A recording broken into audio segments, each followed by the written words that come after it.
Sa ngalan ng Ama, ng Anak at ng Espiritu Santo. Amen. Sumainyo ang Panginoon. At sumayo rin. Mga kapatid, halina't manawagan kay Jesus at tayo dumulog sa kanyang banal na hapag at upang tayo maging marapat pakibahagi sa ating pagdiriwang, aminin natin ang ating mga kasalanan. Inaamin ko sa makapangyarihang Diyos at sa inyo mga kapatid, talo ba ako nagkasala sa isip, sa salita at sa gawa, at sa aking pagkukulang. Kaya isinasamo ko sa mahal na Birheng Maria, sa lahat ng mga anghel at mga banal, at sa inyo mga kapatid na ako'y panalangin sa Panginoong ating Diyos. Kaawaan tayo na makapangyarihang Diyos, patawarin tayo sa ating mga kasalanan at patnubayan tayo hanggang sa buhay na walang hanggan. Amen. Amen.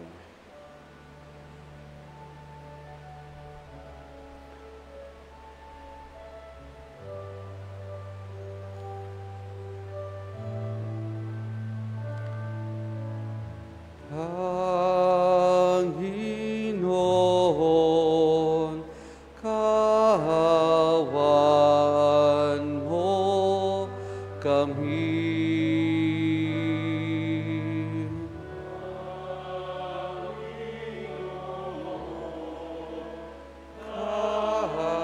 Kaawaan mo kami. Kristo, kaawaan mo kami.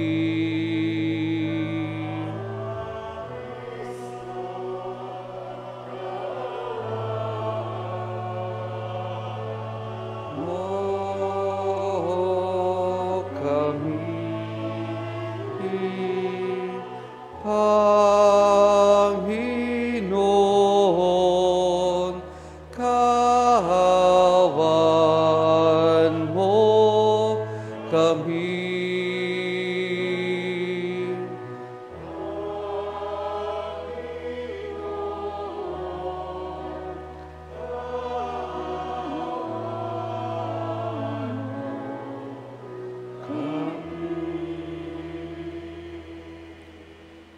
Manalangin tayo. Ama naming makapangyarihan, ipagkuloob mong maitaguyod ang sanlibutan sa matiwasay na pag-iral ayon sa layunin mo para sa aming kapakanan, sa pagsamba sa iyo na may panatag na kalooban sa pamamagitan ni Jesus, kasama ng Espiritu Santo, magpa sa walang hanggan. Amen. Amen. Magsipo po ang lahat.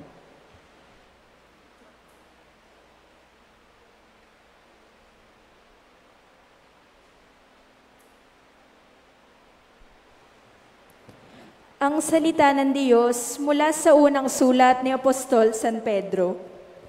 Mga pinakamamahal, tungkol sa kaligtasang ito, masusing nagsiyasat at nagsuri ang mga propetang humula sa kaloob na itong nakalaan sa inyo. Sinuri nila kung kailan at paano ito mangyayari. Ang panahong ito ang tinutukoy ng Espiritu ni Kristo na sumasa kanila ng paunang ipahayag sa kanila ang hirap na titiisin ni Kristo at ang parangal na tatamuhin niya. Nang kanilang ipahayag ang mga katotohanan ito, ipinaunawa sa kanila ng Diyos na ang ginagawa nila ay sa kapakinabangan ninyo at hindi sa kanila. Ang mga katotohanan ito'y narinig ninyo ngayon sa mga tagapangaral ng mabuting balita ng Diyos. Nagsalita sila sa inyo sa kapangyarihan ng Espiritu Santong isinugo sa kanila buhat sa langit. Ang mga katotohanan ito'y pinananabikang maunawaan na maanghel sa langit. Kaya nga, ihanda ninyo ang inyong mga isipan. Magpakatatag kayo at lubos na umasa sa pagpapalang tatamuhin ninyo kapag nahayag na si Hesukristo. Bilang mga anak, sundin ninyo ang Diyos at huwag ang masasamang hilig, tulad ng ginagawa ninyo noong kayo'y wala pang tunay na pagkaunawa. Yamang ang Diyos na humirang sa inyo ay banal, dapat kayong magpakabanal anuman ang inyong ginagawa. Ayon sa nasusulat, magpakabanal kayo sapagkat ako'y banal. Ang salita ng Diyos. Salamat sa Diyos. Tugon sa Salmo, ang Diyos na rin ang naghayag ng handog niyang pagliligtas. Ang Diyos na rin ang naghayag ng handog niyang pagliligtas. Umawit ng bagong awit at sa poon ay ialay, pagkat yaong ginagawa niya ay kahanga-hangang tunay. Sa sariling lakas niya at taglay na kabanalan, walang hirap na matamo yaong hangad na tagumpay. Ang Diyos na rin ang naghayag ng handog niyang pagliligtas. Ang tagumpay niyang ito'y siya na rin ang naghayag. Sa harap ng mga bansay, nahayag ang pagliligtas. Ang pangako sa Israel, lubos niyang tinutupad.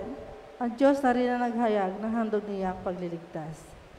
Tapat siya sa kanila at ang pag-ibig ay wagas.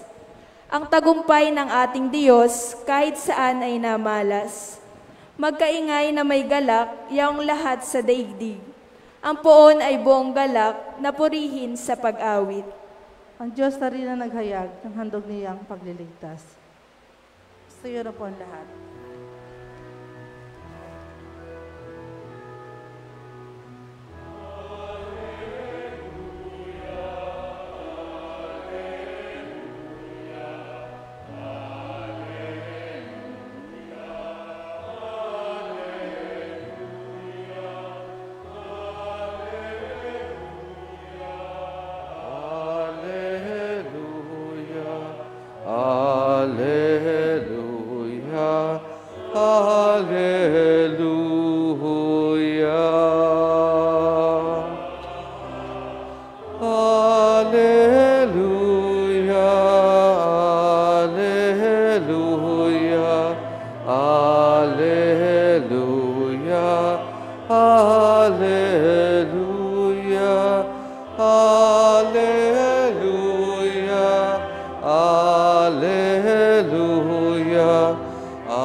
Sumainyo ang Panginoon.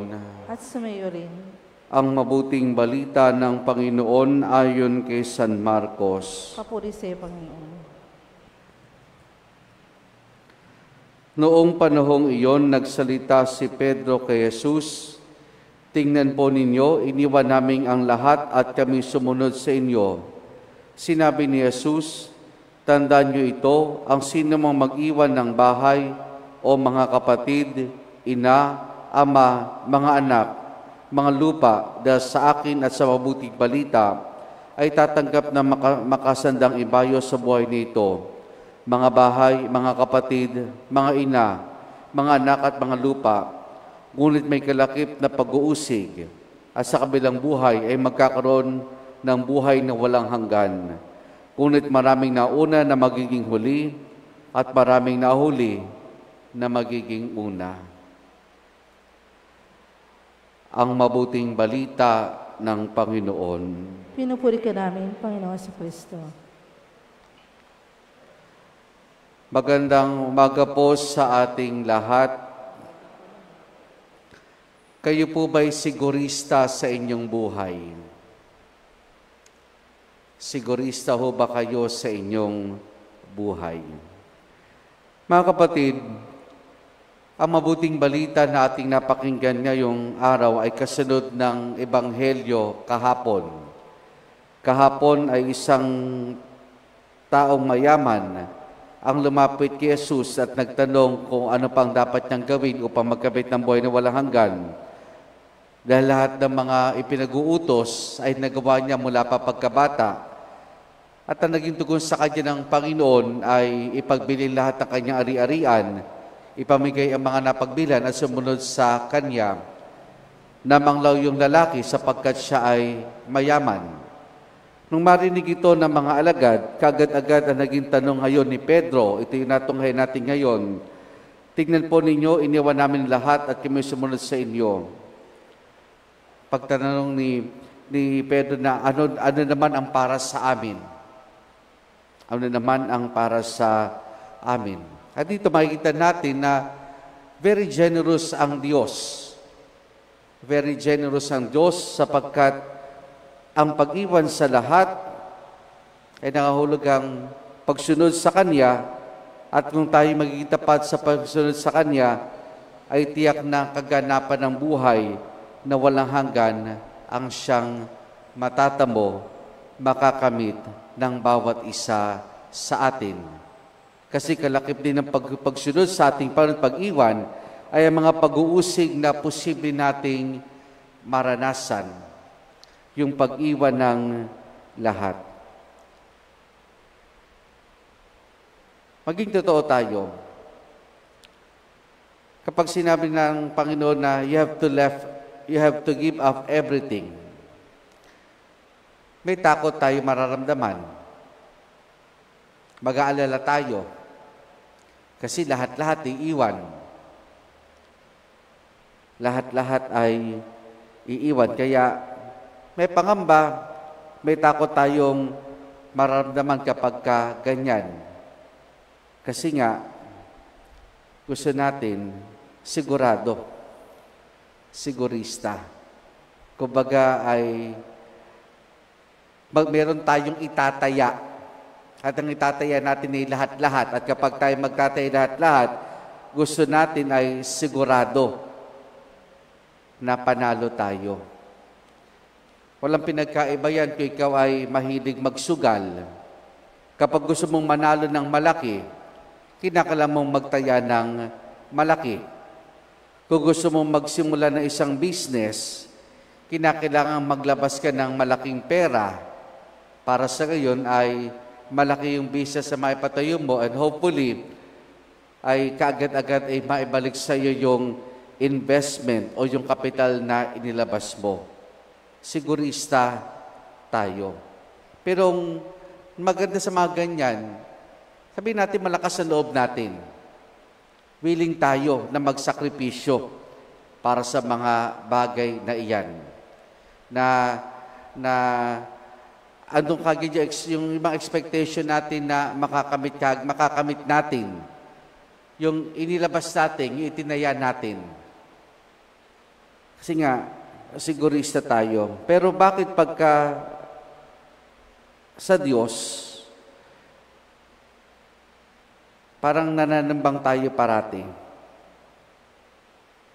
Parang parating merong agam-agam. Ang dahilan, yun yung pagkatakot natin na iiwan ang lahat. Para napakahirap. Siguro kayang gawin yan ng mga pumasok sa monasteryo. Kasi mga pumasok sa monasteryo, iniwan talaga ang lahat. Pamilya nila, ari-arian nila, iniwan nila lahat. Kaya yung thought na you have to give up everything, napakahirap. Kailangan bang lahat? Pero kung titingnan natin mga kapatid, nung sinabi ni Jesus na iwan ang mga ito, araw-araw naman pwede natin gawin ito. Kung ito naman ay para sa pagsunod sa Kanya. Siguro hindi man ito one time, big time na talaga iwan natin lahat, pero mayroong mga bagay sa ating buhay na pwede natin at kaya nating talikuran sa ating pang-araw-araw na buhay. Halimbawa, kung ikaw ay may asawa at alam mo na may mga pagkakataon na ang pinagtatalunan ninyong mag-asawa ay isang bagay. Halimbawa, ang bisyo mo, ang pababarkada mo, o yung katamaran mo, isang hindi magandang ugali, doon ka magsimula. Doon kayo magsimula. Yun ang unti-unting iwanan, talikuran. Dahil iyon ay malinaw na nagiging hadlang sa iyong pagsasama at kapag tinalikuran mo yon, you give up that, nangahulugan, sumusunod ka sa Diyos. Mayroong mga bagay sa ating sarili. May mga bagay sa ating pagkipagkapwa-tao, pagkipag-ugnayan, sa ating hanabuhay, sa ginagawang lingkod, na maaaring nagiging hadlang para sumunod tayo sa Panginoon. At doon maaari tayo magsimula. Alamin natin, tignan natin kung ano yung mga iyon. At kapag nakita natin, unti-unti, iwanan, talikuran.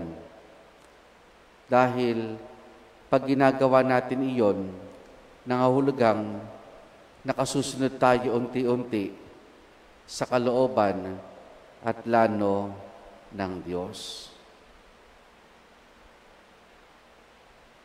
Sigurista rin ng Diyos. Gusto niya, lahat tayo maligtas. Nagtaya na siya, kanyang anak. Ang anak, nagbuwis ng buhay, nagalay ng buhay, tinalikuran din ng lahat. Tayo, na sigurista din, simple lang hiningi sa atin ng Diyos. Ano yung kaya nating i-give up na nagiging hadlang para sumunod tayo sa Kanya, maging mabuting tao at maging tapat sa Kanya. Amen.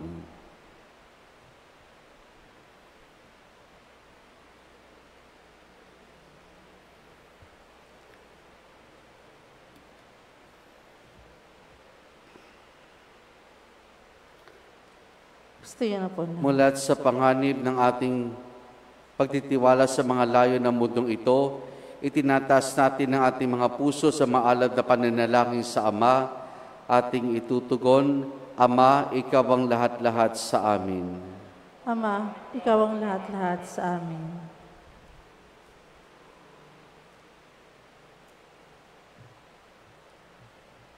Ang simbahan sa buong sandaigdigan, naway maging matibay at tunay na tanda ng daan tungo sa walang katapusang kaligayahan at buhay na walang hanggan. Manalangin tayo sa Panginoon. Ama, Ikaw ang lahat-lahat sa amin. Tayong lahat, naway matutong magtiwala sa mga espiritual na pinahahalagahan na siyang nagpapayaman ng buo nating katauhan at hindi sa mga material na kayamanan na nagbibigay ng kawalang kasiyahan sa ating mga kaluluwa. Manalangin tayo sa Panginoon. Ama, Ikaw ang lahat-lahat sa amin. Ang ating mga puso, naway hindi natin isara sa mga nangangailangan at sa halip, maging mula tayo sa pakikiisa sa mga gawain ni Kristo na nagpapagaling at nakapagbabalik loob. Manalangin tayo sa Panginoon.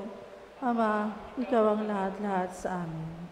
Ang mga may sakit at mga may kapansanan, naway madama nila ang kalinga ng Panginoon sa pamamagitan ng pag-ibig ng kanilang mga kapitbahay at mga kaibigan. Manalangin tayo sa Panginoon. Ama, Ikaw ang lahat-lahat sa amin. Ang mga pumanaw nating mga kamag-anak at mga kaibigan, naway humimlay sa makalangit na kapayapaan ng Diyos. Manalangin tayo sa Panginoon. Ama, Ikaw ang lahat-lahat sa amin. Sama rin natin sa ating pananalangin sa misong ito ang pasasalamat din ng Alvin Lucas, Noel Adchen de Jesus, gayon din para sa intensyon ng Minor Basilica of the Black Nazarene, mga deboto ng Poong Nazareno. Patuloy nating dalangin ang natatanging kahilingan ni Joel Bardos at para sa nagdiriwan ng kanilang kaarawan, Lambert Michael Resurrection, Mary Grace Parungaw at Lori Roque. Patuloy nating dalangin ang mga nagkasakit dulot ng COVID-19 at para sa kapayapaan ng kaluluwa ni Orlando, Monsignor Sabino Regalado Nieves Julita Apolonio, Rosenda, Flora, Juana, Romeo, Antonio, Epifania, Ricardo, Francisco, Leonila, Ruben, Carolina, Arsenio, Justina, at Emily. Ating idulog sa Diyos, iba pa nating intensyon at panalangin.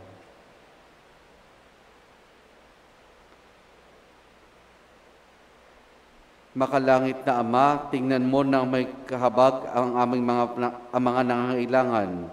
Liwanagan mo ng iyong katotohanan ang aming buhay at bigyan kami ng biyaya na mamuhay ayon sa mataas na pagkapalaga sa amin ng iyong anak na si Jesus. Siya na nabubuhay at naghahari kasama mo at ng Espiritu Santo magpa sa walang hanggan. Amen. Amen.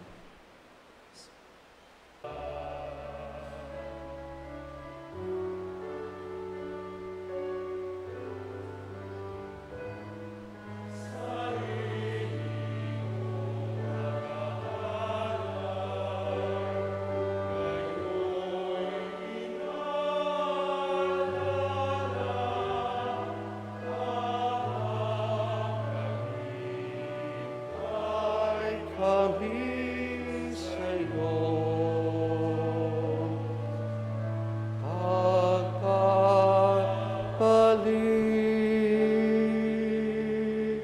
Gusto na po lahat. Manalangin kay mga kapatid upang ang paghahain natin ay kalugdan ng Diyos amang makapangyarihan. Tanggapin nawa ng Panginoon ito paghahain sa iyong mga kamay. Sa kapurihan niya at karangalan sa ating kapakinabangan at sa buong sambayanan niyang banal. Ama naming lumikha, ipinagkakaloob mo ang mga dapat ialay upang aming sambahin ang iyong ngalan. Kaawan mo kami at pagbigyan upang iyong kaloob para kami makapaghain ay mapakinabangan namin bilang pagkapala mo sa amin. Sa pamamagitan ni Jesus kasama ng Espiritu Santo, magpa sa walang hanggan. Amen. Sumainyo ang Panginoon. At sumayo rin. Taas sa Diyos sa inyong puso at diwa. Tinasa namin sa Panginoon. Pasalamatan natin ang Panginoong ating Diyos. Marapat na siya ay pasalamatan. Ama naming makapangyarihan, tunay nga marapat na ikaw ay aming pasalamatan sa pamamagitan ni Jesus na aming Panginoon. Siya naging kapwa naming maasahan upang may mangunang umako sa paninagutan dahil hangad mo magbagong kinamihas ng pagkakanya-kanya ng sangkatauhan. Bunga ng pagtitiis, siya'y nanaig at nakamatay na ikanyang nalupig. Kaya siyang aming daan para aming masapit ang iyong tapat at maasahang pag-ibig. Kaya kaisa ng mga anghel, nagsisiawit ng papuri sa ng walang humpay sa kalangitan, kami nagbubunyi sa iyong kadakilaan.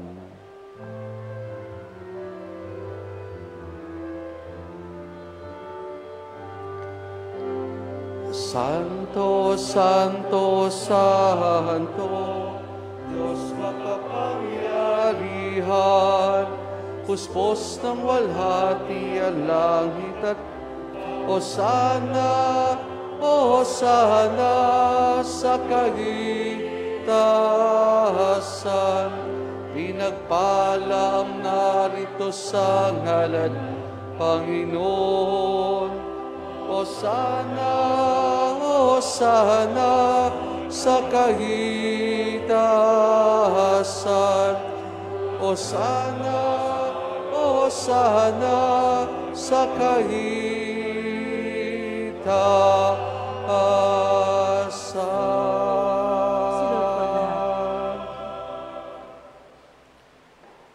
Ama naming banal, ikaw ang bukal ng tanang kabanalan. Kaya sa pamamagitan ng Espiritu, gawin mong banal ang mga kaloob na ito upang para sa amin maging katawan at dugo ng aming Panginoong Hesukristo. Bago niya pinagtiis ang kusang loob na maging handog, hinawakan niya ang tinapay, pinasalamatan kaniya, pinaghati-hati na yon. Iniabot sa kanya maalagad at sinabi, tanggapin ninyo lahat ito at kanin itong aking katawan na ihahandog para sa inyo.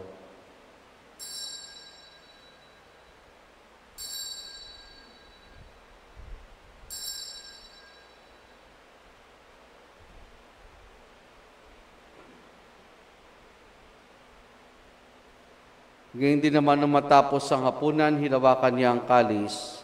Muli kanyang pinasalamatan. Iniabot niyang kalis sa kanyang maalagad at sinabi, tanggapin ninyo lahat ito at inumin itong kalis ng aking dugo ng bago't walang hanggang tipan. Ang aking dugo na ibubuhos para sa inyo para sa lahat sa kapagpapatawad ng mga kasalanan. Gawin ninyo ito sa pag-alaala sa akin.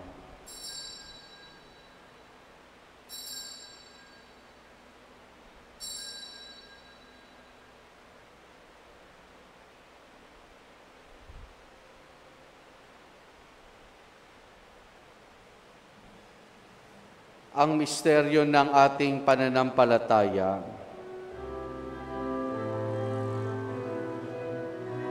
Sa krus mo at pagkabuhay, kami tinubuhos mong tunay. Poong Jesus, naming mahal, diligtas mo kaming tanan. Poong Jesus, naming mahal, ngayon at magpakailanman.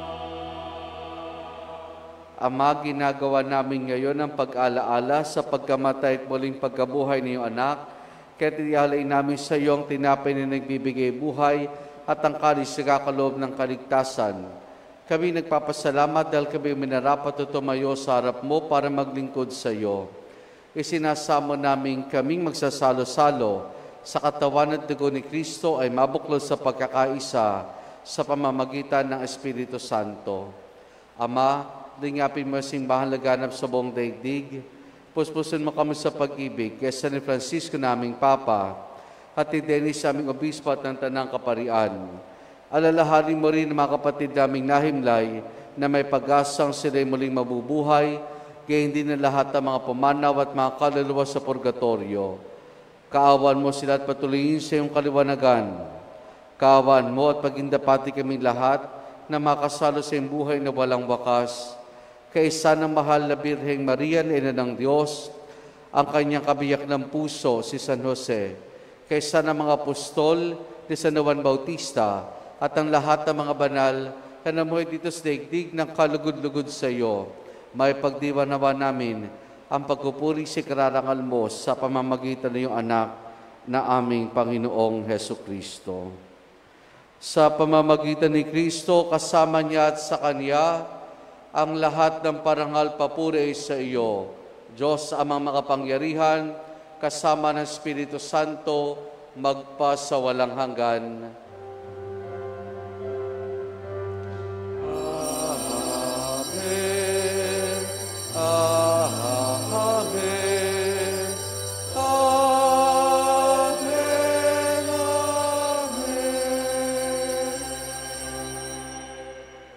Sa tagubilin mo nakagagaling na utos at turo ni Jesus na Panginoon natin at Diyos, ipahayag po natin ng lakas loob.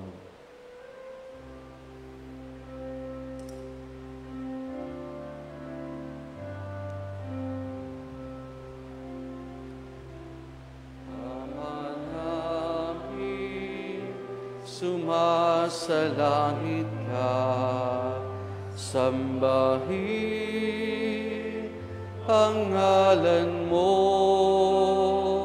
mapasa amin ang kaharian mo, sundin ang loob mo dito sa lupa para nang sa langit.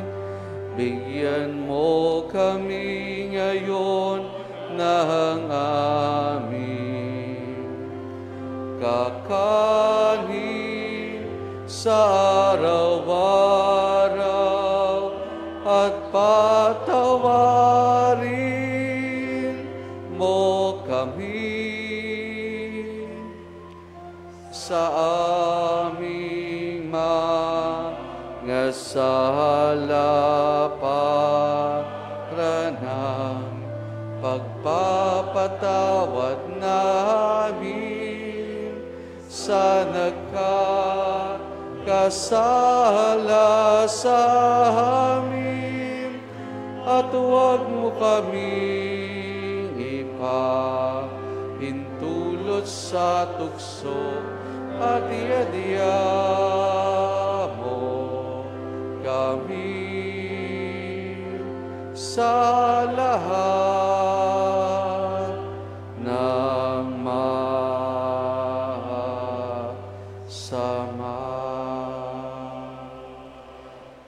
Hinihiling namin kay Medyas sa lahat ng masama, pagkalooban ng kapayapaan araw-araw, iligtas sa kasalanan, at ilayo sa lahat ng kapahamakan, samantalang aming masayang pinananabikan ang dakilang araw ng pagkapahayag ng tagapagligtas naming si Jesucristo. Sapagkat iyo ang kaharian at ang kapangyarihan at ang kapurihan magpakailanman. Amen. Panginoong Jesucristo, sinabi mo sa mga apostol, kapayapaan na iniwan ko sa inyo, ang aking kapayapaan na ibinibigay ko sa inyo. Tunghayan mo ang aming pananampalataya at huwag ang aming mga pagkakasala. Pagkalooban mo kami ng kapayapaan at pagkakaisa ayon sa iyong kalooban, kasama ng Espiritu Santo, magpa sa walang hanggan. Amen. Ang kapayapaan ng Panginoon ay lagi nawang sumainyo. At sumayo rin. Mga kapatid, maghangad at magbahagi po tayo ng kapayapaan ni Jesus sa isa't isa. Peace be with you po.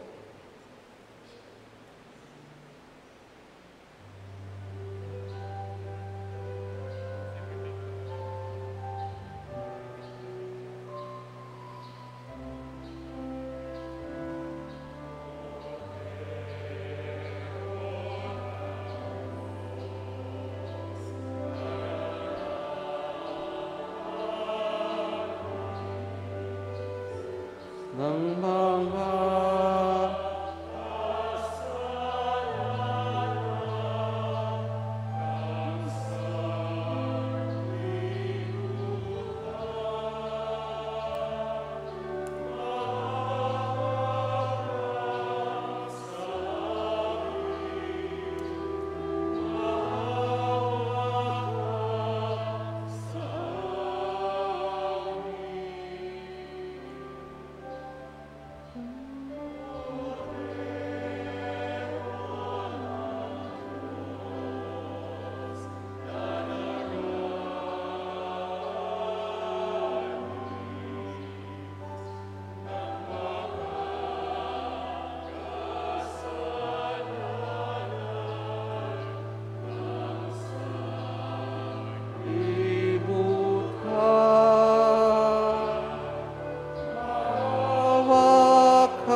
ipagkaloob mo sa amin ang kapayapaan.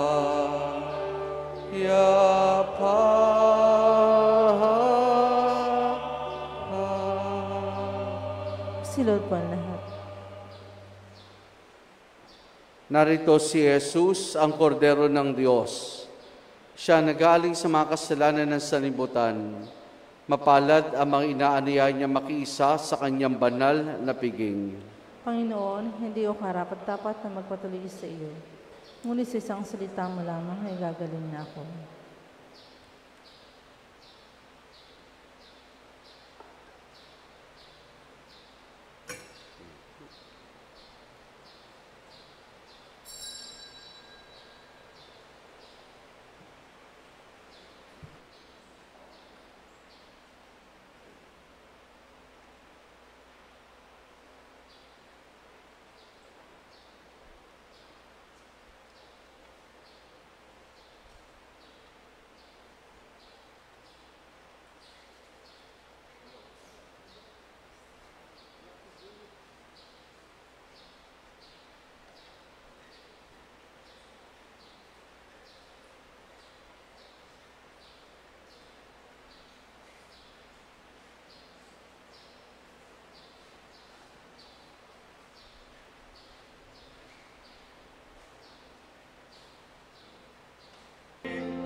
Gusto na po lahat.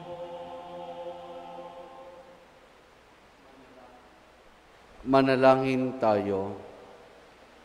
Ama naming mapagmahal, kami inyong pinapakinabang ay iyong kaawaan upang aming pinagsaluhan ay magdulot ng aming pakikilahok sa iyong buhay na di matatapos.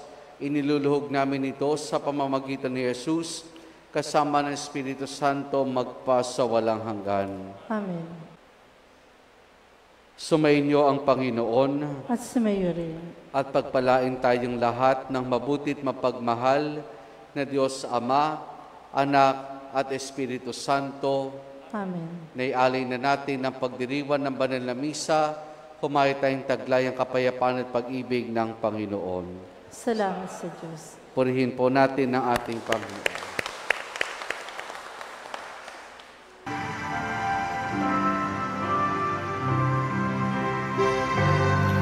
Nuestro Padre Jesus Nazareno, sinasamba ka namin,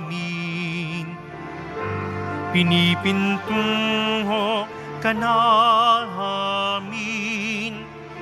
aral mo ang aming buhay at kaligtasan.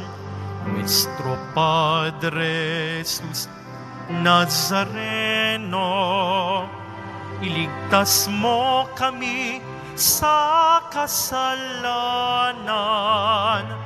Ang krus mong kinamatayan ay sagisag ng aming kaligtasan.